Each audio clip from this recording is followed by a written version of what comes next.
You're all set, Mac. Just let it rip.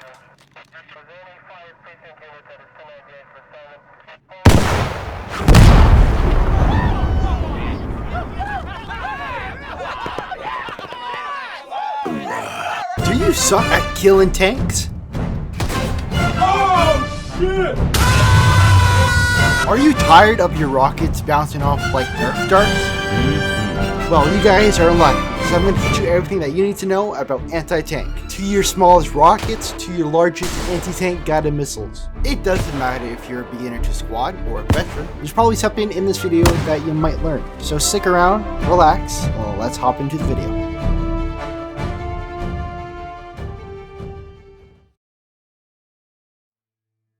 Dealing with armored vehicles in squad, there are two roles: heavy anti-tank and light anti-tank, or the short version, LAT and HAT. The difference between those two roles is in its name. Heavy anti-tank does more damage, LAT does less. You want to use LAT for BTRs, BMPs, Bradleys, techies, trucks, stuff that don't really have a lot of armor. That's what they're mostly designed for. That does not mean you can't use hats on BMPs and Strikers and Bradleys, and I advise you to do so because they do enormous damage on those vehicles, at least knocking them down to 25% health. Usually hat kits do get another follow-up shot with another tank round, but usually it's less effective. If you're playing non-conventional factions like the militia and the insurgents, you usually get 2 tandem warheads, which I'll explain that in just a second. Hat kits are mostly used for main battle tanks like Leopards, T-72s, Abrams, T-90s. Using your tandem warhead on a tank will probably inflict 40 to 50% damage on that tank, but also depends where you hit it: the front, the sides, the turret, or the rear. Also, your ATGMs or your anti-tank guided missile do the same damage as your hat kit. These are hell on the battlefield. They're either guided by wire or a laser. They can reach up to 2.5 kilometers in any direction, but the big downside with these things is they cost a lot of materials to build and to use. Now we're going to talk about the different types of rockets that you can use on the battlefield. So, first up is fragmentation and high explosive, only for infantry. The RPG-7 gets it, and the Carl Gustav, but only the M2 variant. Next up is heat, or high explosive anti-tank. Every faction in this game gets some type of heat round, probably the common most anti-tank weapon in the game. Next up is your tandem rounds. These are only for your hat kits. Most countries do have this, except for the Turkish faction, but most conventional factions like Canada, United States, Russia, China usually get 1 tandem warhead and 1 heat warhead. But that's not the same with the unconventional factions like for the insurgents and the militia. Like I said earlier in the video, some kits can get fragmentation, heat, and tandem warheads for their kits. The LAW, one of the most basic anti-tank weapons in squad. You're going to find this in pretty much every Western military. The LAW can range up to 400 meters. By doing that, you have to press X and scroll wheel. Scroll to go down, scroll to go up in range. The LAW is best for soft skin targets like APCs, IFVs, and trucks. A lot of weapons are kind of like the LAW. You just fire it and you just throw them away, or you just grab another one from the ammo box. Next up, we got the AT4. You could say it's like the LAW's big brother in a sense. This is a little bit more powerful. You can range it up to 500 meters. The Marine Corps and the United States Army gets this in their kits. Next up, we got the RPG-7 V2. This is a absolute baddie. I love this thing, especially with that scope of yours. There is another RPG, the RPG-7, which I think most of the non-conventional factions do get, and I'll tell you all about that scope and how to work it in just a second. And also, it does get fragmentation also, so it is a great way to kill infantry. Okay, now we're going to get into the RPG-7's sight and what it means and I'm going to show you guys how to work this thing. So at the top of your screen, there is a big plus symbol. That is your 50-meter mark. Just below that is your 100 meters mark. Now, if we keep going down, you can see tiny boxes on your sight. Each line is 100 meters, pretty simple. 2 for 200 meters, 3 for 300 meters. You get my point. If you do want to hit a moving target, you can use the vertical lines on your sight. So each vertical line is 10 miles an hour. So 10, 20, 30, 40, and 50. The other half of your sight is for your tandem round. You can see that there is a 1, 1.5, and 2. Yes, this tandem round doesn't really go very far. It is very fat and very slow. Good luck hitting any mover targets with this thing, but if you do, it's going to be very deadly. Whoever's inside of that vehicle is going to have a very, very bad day. The great thing about this sight, it has a built-in rangefinder. You'll want to line the bottom line with the tracks and the top line with the turret. So I'm looking at my scope and it's at 200 meters away. So I line that 200 meter line on the Bradley and then you're all good to go. So this is your RPG-26. Basically your equivalent to the LAW. Only ranges up to 250 meters or so. Does the same damage though, but yeah, a little bit worse.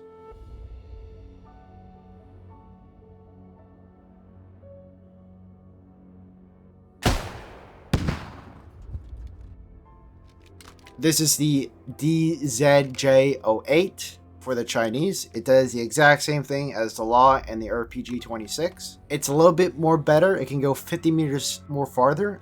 You can see that the ranges are on the right side of your sight. Just put the line on the target and then fire away. This is the Mark 53 SMA. It is used by the US Marines. What's really cool about this thing, it has a built-in rangefinder or spotting rifle. So the 9mm mimics the same velocity as the anti-armor and the HE dual purpose rounds. But if you're going to go for tanks, use the anti-armor.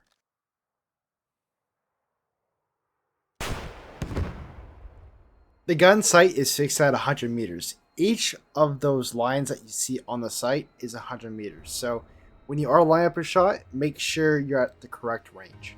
This is the RPG-7, basically the exact same RPG as last time, but it just doesn't have a sight. You can range it up to 500 meters.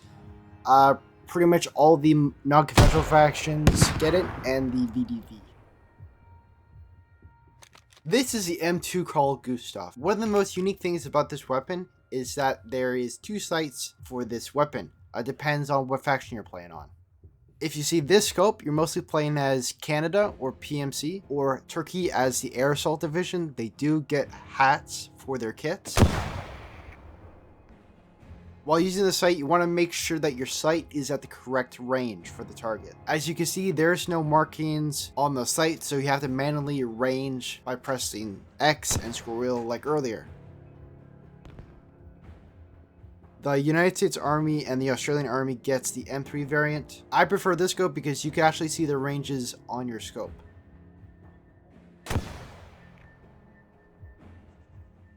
This is the RPG-28 for the Russian Armed Forces. I gotta say personally, it's one of the best hack kits that you could play. It pens up to 1,200 millimeters. With that kind of armor penetration, you really don't have to worry about armor at that point. With this sight, it is pretty similar to the RPG-7 scope. Like I said before, the top sight with the cross sight is 100 meters. You're missing your 200 meters and your 400 meters. Don't worry. I kind of just eyeball it between the 3 and the 5. But yes, it can be a little bit tricky. And also you have your rangefinder at the bottom, which is very helpful.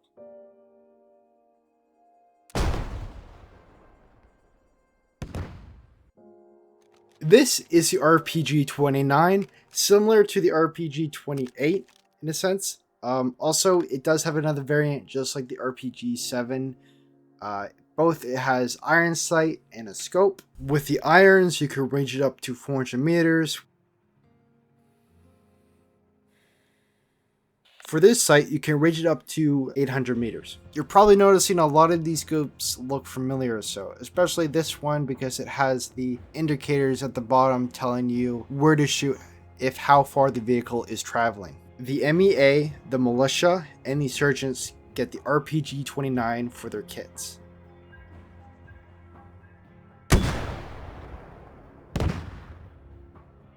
This is the PF-98 for the Chinese, probably the best anti-tank weapon in the game because of your laser rangefinder. Point it at something and it will instantly range it for you. Your high explosive range is on the right and your tandem is on the left. You also got your speed indicators in the middle of your sight.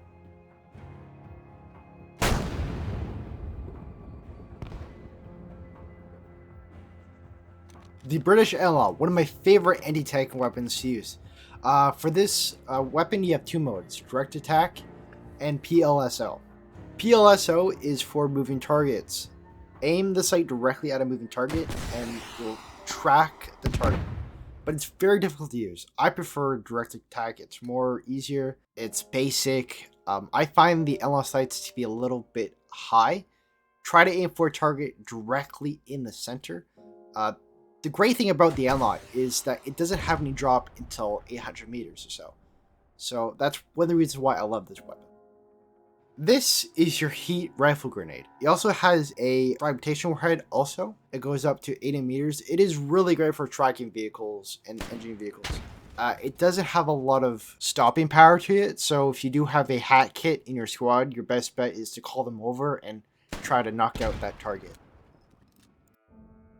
These are your anti-tank guided missiles, or your ATGMs. They are two variants, your wire guided and your beam riding. There are pros and cons using these two types of missiles.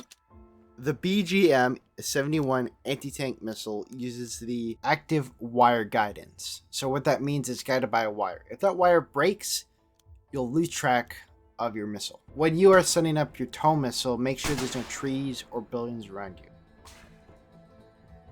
There are some pros using a wire-guided system for your tow missile. It is much easier to hit a moving target with a wire guidance than a beam riding. Beam ridings are very smooth, they're pretty accurate. With the tow missiles, you gotta get a bit of range to be stable. You can see this target is at 1,000 meters, roughly or so, and you can see the missiles straining out. That's why I like to hit my targets roughly past 1,000 meters. Roughly, but you know, that's not always the case. This is the Cornet. It uses a beam riding to guide the missile in. It goes a little bit faster than your tow missile, but not too much. Like what I said before, they are very accurate at long ranges, but don't like to hit moving targets. When firing the Cornet, you'll see a red circle. You want to keep that missile in the circle. If you don't, you're going to lose track of it. You can actually lose track and pick the missile back up again. If you ever see red outlining your scope, that means you have completely lost the missile. If you see yellow, it's still active, but it needs to be in the circle. Most anti-tank weapons in squad have a arming distance. So basically what that means is the missile or the rocket has to go a certain distance to arm. For ATGMs, that is 100 meters. If you shoot anything that's less than 100 meters, it's just going to bounce right off. HATs and LATs do have an arming distance as well. LATs have a 15 meter arming distance. HATs have a 20 arming distance. As you may figure out now, that squad has a pretty basic health system for all of their vehicles. It all depends what kind of class and round you are using. If you're equipped with the LAT class, you're going to do less damage, and if you're a HAT kit, you're going to do more. The most common tank that you'll see on the battlefield is a main battle tank. There are other tanks like tank destroyers in squad, but they're less common. This is a T-72 built by the Russians in the 70s. Most main battle tanks, like the T-72, have their strongest armor in the front and the turret, and have weaker armor on the sides, the rear, and the top and bottom. That's where you're going to want to hit. There are 5 components that you could damage on a vehicle. Depends what kind of vehicle it is, but usually if you're facing tanks and APCs and IFVs, there's usually 5. And those 5 are the ammo rack, the turret, the engine, tracks or tires, and the hull of the vehicle. If you need to know where an ammo rack on a vehicle is, the squad wiki is probably the best place. And if you need to know something for a squad, you'll find your answer there. You're going to want to click on that search bar and search the name of your tank. Everything that you'll need to know about your tank will be in there.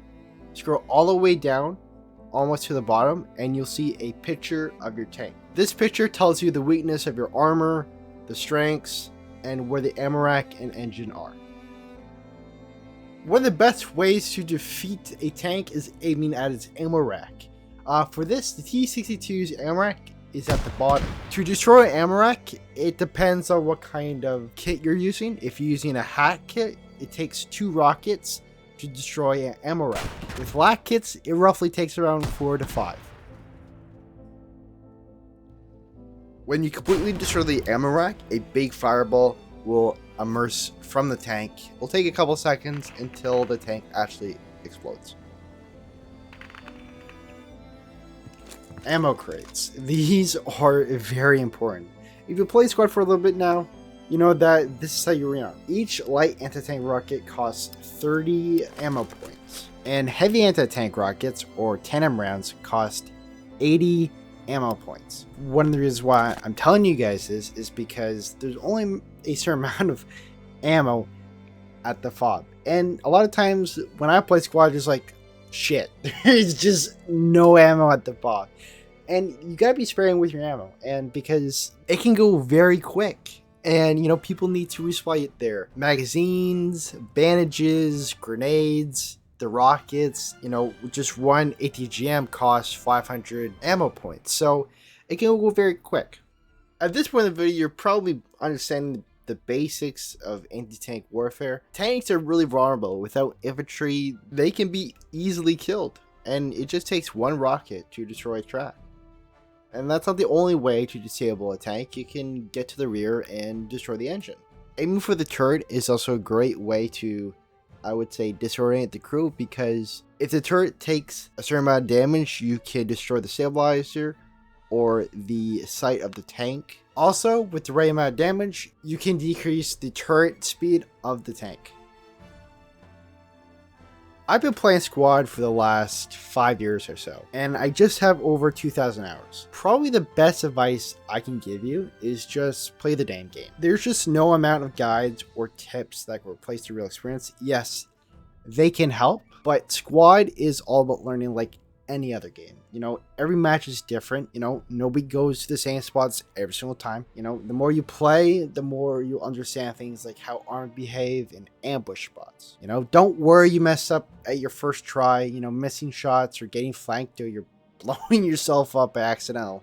You know, we've all been there. But before we end this video, there's a couple tips I do want to say. Riflemen, they are your best friend.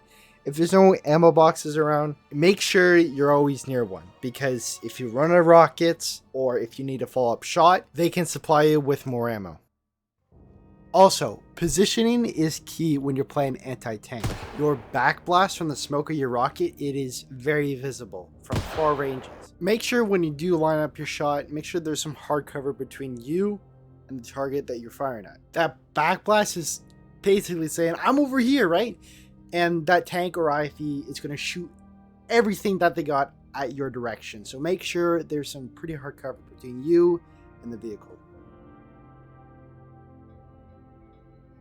Well guys, that is it. This is the end of the video. I really hope you learned something. If you have any questions about squad or anything else, please let me know in the comments below and I'll try to answer them. I do have another guide for squad. It's a basic tutorial for tanks for squad. I'll put a link down below if you want to watch it. I just want to say again, thank you guys so much for watching through the whole video. I really appreciate it. It took a little bit of work getting this video together. It would also mean a lot if you could hit that subscribe button. It would mean the world to me. You guys have a good one, and I'll catch you guys next time. See ya.